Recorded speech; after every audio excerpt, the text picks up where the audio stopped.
Hidup dengan niat mindful living dalam Islam. Berapa banyak perkara yang kita buat setiap hari, tapi kita tak ingat kenapa kita buat. Hidup yang sibuk, tapi kosong, sebab kita hilang niat. Hari ini, saya nak kongsikan bagaimana untuk hidup dengan niat atau mindful living cara Islam. Apa maksud hidup dengan niat? Hidup dengan niat bermaksud anda sedar setiap tindakan anda dan anda tahu kenapa anda lakukannya.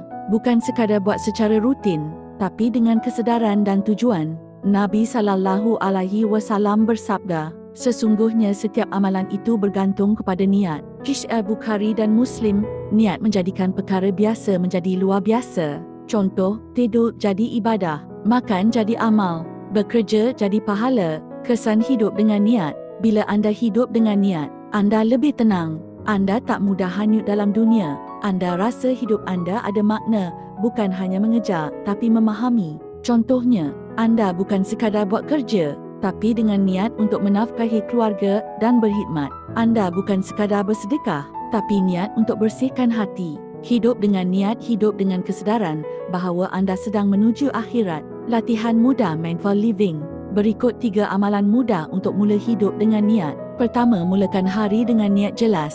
Sebelum keluar rumah, sebut dalam hati, Ya Allah, hari ini aku bekerja untuk menunaikan amanahmu dan mencari rezeki yang halal.